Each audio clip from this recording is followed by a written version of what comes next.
Hey, this is Michael Lindsay from Vital MX. We're out here at 212 Land to kick off our multiple days of testing for the 2017 250F Shootout.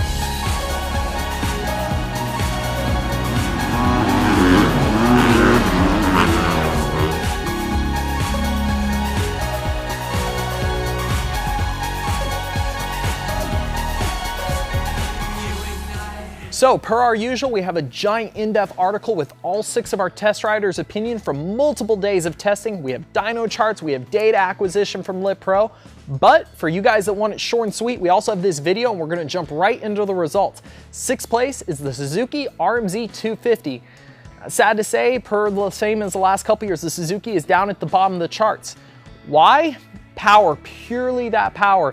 It just feels a little bit lacking compared to every model in the class. It's not that the bike is bad, it's just everything has taken another step ahead of this model. When it comes down to comfort, everybody agrees that the chassis is amazing, that it corners like no other, and it's just really easy to ride. The suspension has a huge amount of adjustment, and a lot of people were able to find things they liked in the setup. If it just had more power, it would definitely go up the rankings. Settling in 5th place is the Honda CRF 250R. Last year, this bike gained quite a few upgrades. It moved up the standings. This year, though, there was nothing new on the model, and with some other upgrades in the rest of the class, it slipped back down the charts. Really, the bike is extremely agile. A lot of guys love how you can throw this thing around. It's different than the Suzuki in the turning aspect. It does turn great because it's just such an easy bike to throw into stuff.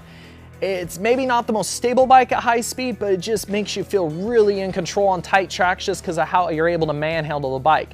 For the power, it's great low to mid. The upgrades they made last year were a huge help, but it still signs off early. It doesn't give you that 250 scream it out feel that really matches with this chassis you can throw around.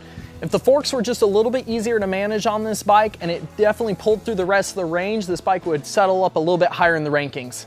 So probably the largest surprise definitely in this shootout is 4th place, the Yamaha YZ250F. I gotta admit, I was shocked. Most of the test riders were shocked as well. This bike won easily last year and has been dominating the shootouts. Now, how did it get 4th? It's a combination of the other bikes getting better and the honest opinion of our guys thinking that the 17 is slightly worse than the previous model. They've made some upgrades to the engine, which are better. The Yamaha is still fantastically powerful for a 250F and just pulls higher gears like no other. But the suspension settings and just changes they made with the chassis unbalanced the bike this year, and everybody just struggled with it. And it was a lot of things with unbalance. It felt like the bike would never settle under braking. It was constantly moving the fork through the stroke. You couldn't get a good grasp of how much to get on the brakes. You couldn't get to settle into the corner, accelerate out. If you could just rail out sides everywhere, it was amazing. To really try to fight it into a rut just felt like a mission all day. And a lot of the changes we made just really wasn't able to quite clean this up. So it's really tough to say this, the Yamaha slipped to where it is, because it still has absolutely fantastic power. But between the struggle with the suspension and it definitely being what feels like the widest bike in the class, it definitely felt like you were having to manhandle a little too much, and that's why it slipped to where it is. Coming in on the edge of the podium in 3rd is the Kawasaki KX 250F. Kawi's always been really known in the 250 class for having a bike that's very aggressive. You hang off the back of this bike, you scream it, and in 17 they've taken that a step farther. The new engine improvements are really geared towards that mid to top, and you just feel like you're killing it on this 250. You ride it so aggressively. Chassis-wise, they've kind of struggled in the past with front end grip. It's still not the best there, but with the improvements they have made, it definitely has more front end traction than they've had in the past. It's not the most balanced chassis out there, but it definitely puts them in a higher rating than they've had. Coming to the engine, it is lacking a bit low to mid in pure power compared to its competitors, but it's so well mapped and crisp, it's really deceiving for the guys because it takes that power it has down low and uses it best as it can. The shock works very well. It's great to ride across rough sections.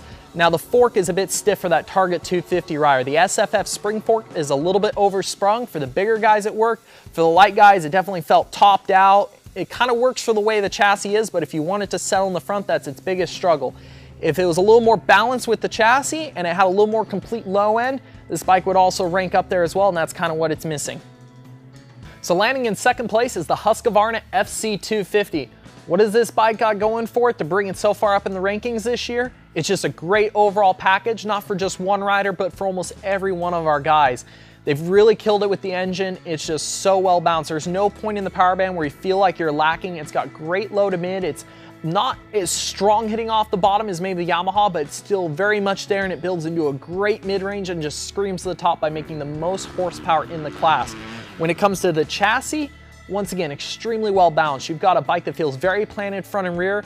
The front with the great brakes, you can dive tight inside, you can knife it into stuff. At the same time though, you can hang it wide into a berm and rail it. It's just really at no point do you feel like you're struggling with the chassis. It's really easy with the suspension to make a couple little changes to suit it to you.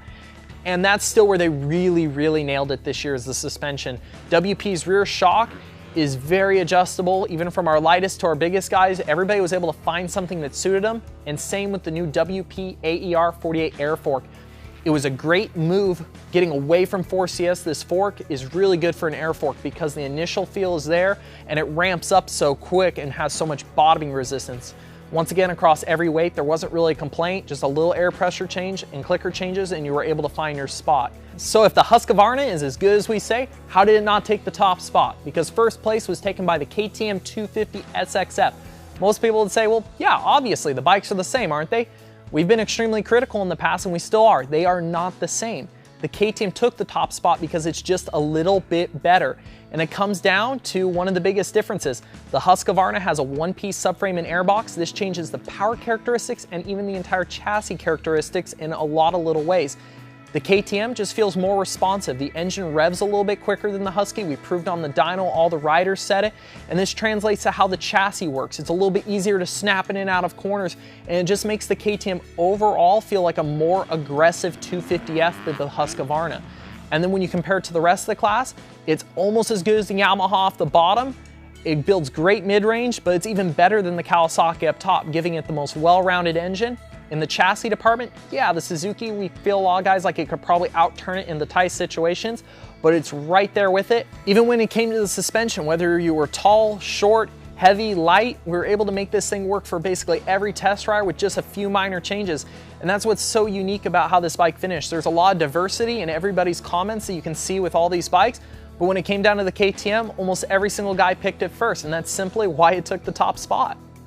And that's a wrap on the 2017 250F shootout. But if you want to figure out why each bike finished where they were in each rider's individual opinion, we have a massive in-depth article. We put a ton of work in so you can see all 6 riders' individual opinion on each motorcycle to figure out all the positives and the negatives. And if you want to see that, click the link at the bottom of the article, and we'll see you come 450 shootout time.